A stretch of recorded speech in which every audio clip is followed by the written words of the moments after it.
नमस्कार, मैं हूं एडवोकेट डॉक्टर अजय कुमार पांडे और इस वक्त आप देख रहे हैं 4C सुप्रीम लॉ पार्टनर का यह कानूनी चैनल।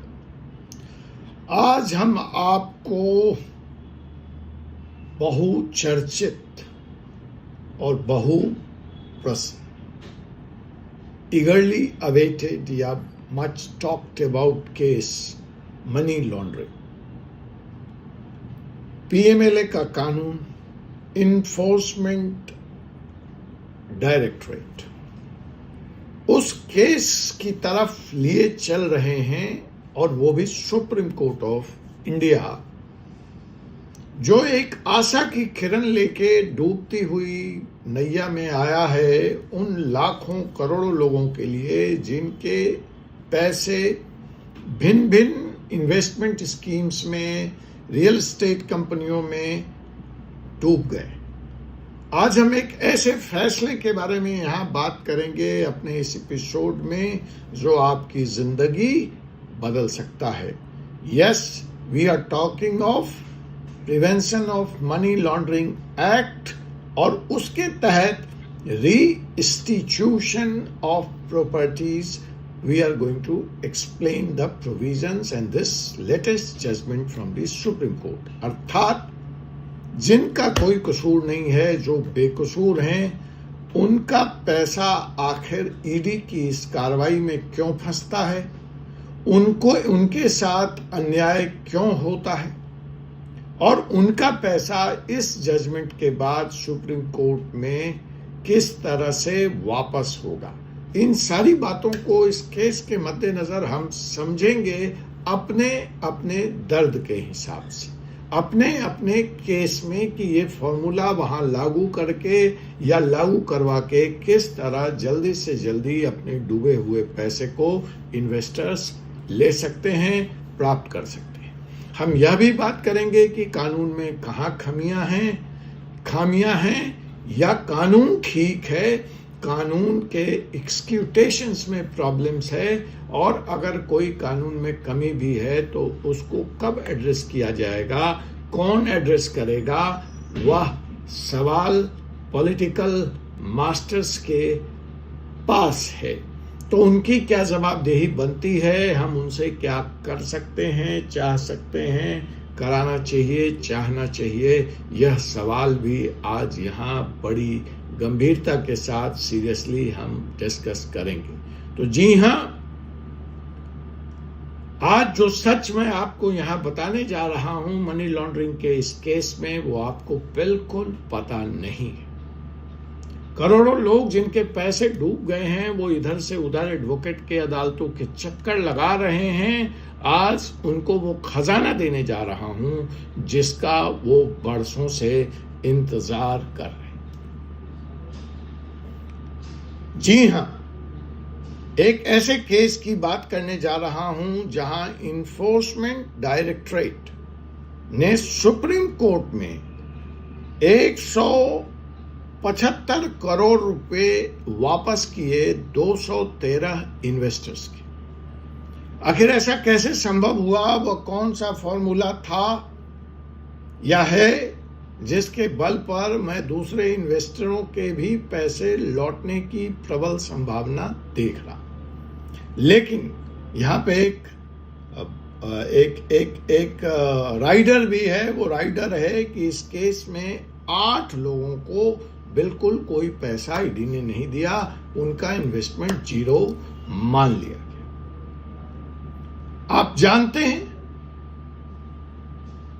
अगर मैं आपसे कहूं कि एक डिफरेंस है, यह एक ऐसा फैसला है जिसको आप ठीक से समझ लें तो आपके परिवार की, आपके दोस्तों की जिंदगी बदल सकती है।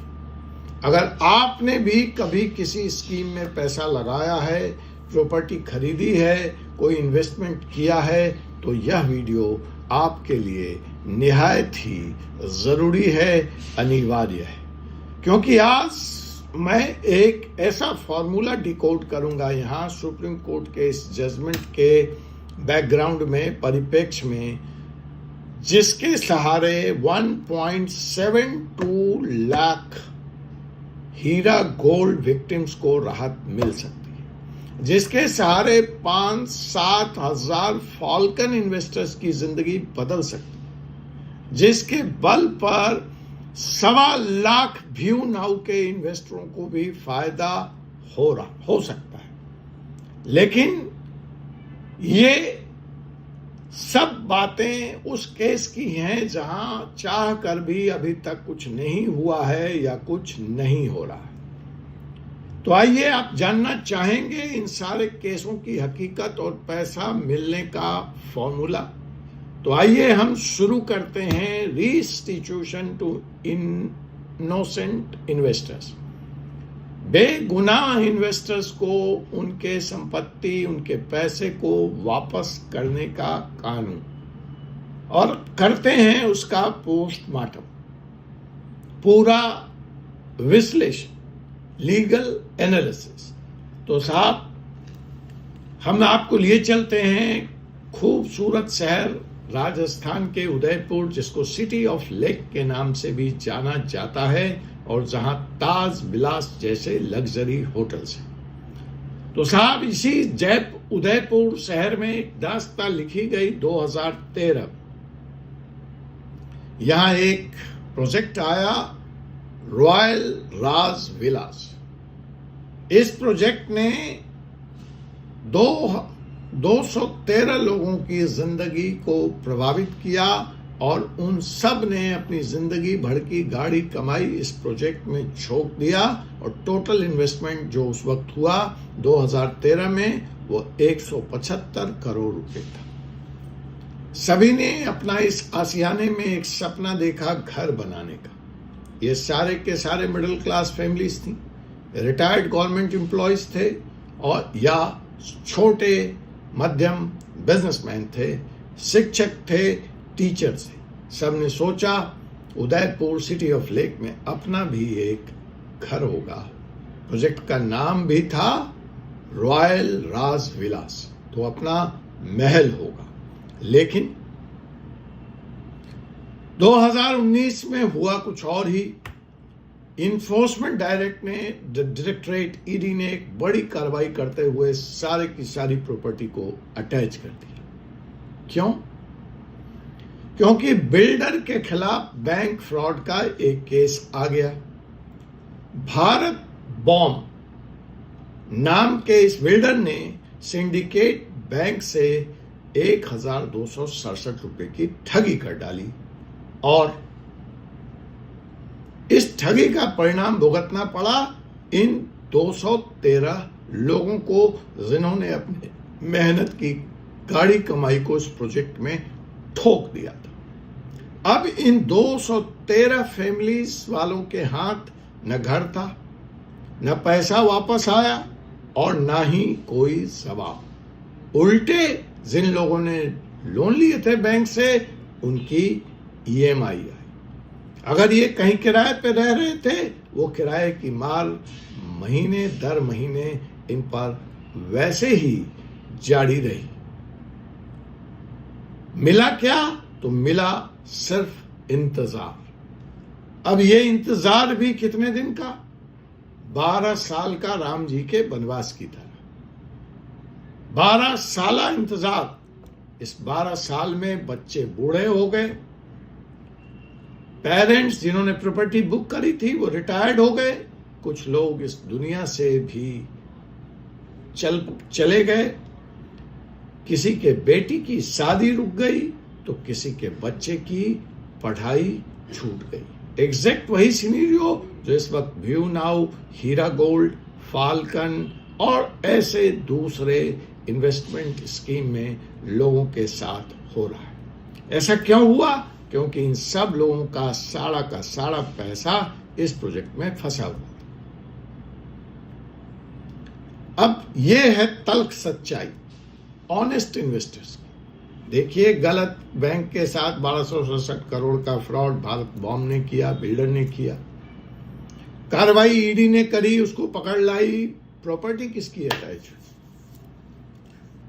प्रॉपर्टी अटैच हुई इन्वेस्टर्स की, जो कहीं सीन में नहीं है, उसका कोई कसूर नहीं है, उसने तो अपने मेहनत की कमाई यहां झोंक रखी।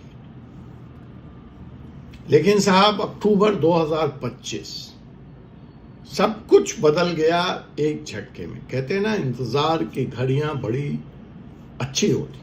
वक्त तो लगा, 12 साल तो लगे, लेकिन सुप्रीम कोर्ट ने एक ऐसा फैसला दे दिया है इस केस में जो कि अब गेम चेंजर साबित होने जा रहा है हर ऐसे केस में, चाहे वो व्यू नाउ का हो, चाहे वो फाल्कन का हो, चाहे वो हीरा गोल्ड का हो या किसी और स्कीम का हो, चाहे वो बिल्डर के खिलाफ हो या क्लाउड पार्टिकल्स देने वालों के खिलाफ हो।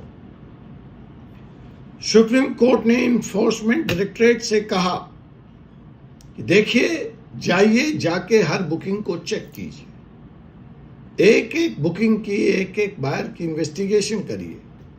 और पहली बार पीएमएलए के इतिहास में, पहली बार ईडी के इतिहास में, पहली बार मनी लॉन्ड्रिंग की केस में ईडी ने 273 13 बायर की फॉरेंसिक ऑडिट करा डाली, क्योंकि सुप्रीम कोर्ट ने कहा था कि जाइए हर एक बायर की जांच करा के। इस फॉरेंसिक ऑडिट में क्या क्या चेक किया गया, पैसा कहां से आया, एक्यूज से कोई रिश्ता है कि नहीं है, पेमेंट ट्रेल क्लीन है कि नहीं है, इंटेंट जेन्युइन था या नहीं।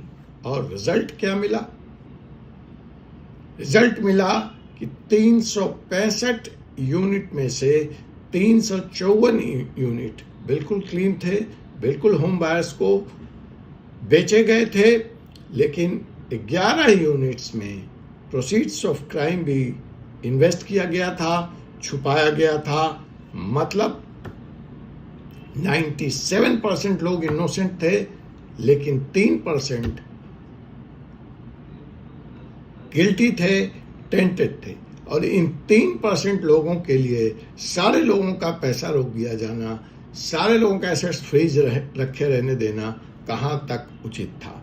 तो साहब, सुप्रीम कोर्ट ने अपने ऑर्डर में यह कहा कि साहब 213 जो जेन्युइन बायर्स हैं, जिन पे आपने जांच कर ली है और जो रिपोर्ट दी है, उनको अविलंब तुरंत प्रॉपर्टी बाहर वापस कर। लेकिन 8 एक्यूज्ड और उनके रिलेटिव्स की 11 यूनिट अभी भी अटैच ही रहेंगी।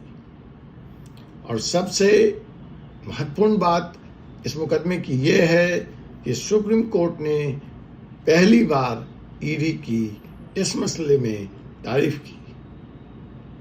Yes, if you heard it right, PMLA case में ऐसा बहुत कम होता है। We place on record our appreciation for the efforts of the Directorate of Enforcement in resorting the attached property to secure the interest of genuine innocent buyers। कहता है जी, हमने, मतलब कोर्ट ने कहा कि हम ऑन रिकॉर्ड इस एप्रिसिएशन को इस फैसले के साथ जोड़ते हैं, रखते हैं कि ईडी ने अटैच प्रॉपर्टी को जल्दी से जल्दी उसके उचित मालिक को वापस करने की दुनिया में बहुत ही बड़ा और बहुत ही प्रभावी कदम उठाया है। मतलब सुप्रीम कोर्ट ने साफ साफ लफ्जों में कह दिया, शाबाश, ऐसा ही होना चाहिए। इन्वेस्टर्स का क्या कसूर है, वह क्यों सफल हो? तो साहब, यह है ब्लूप्रिंट, यह है फ्रेमवर्क, और यही एकमात्र रास्ता है अपने पैसे जल्द से जल्द कंपनी से वापस पाने का। आपसे पुनः मुलाकात होगी एक और वीडियो के साथ ऐसे ही एपिसोड में। तब तक के लिए मुझे doctor Ajay Kumar Pande, advocate, supreme court of India को अनुमति दीजिए। जय हिंद, जय भारत।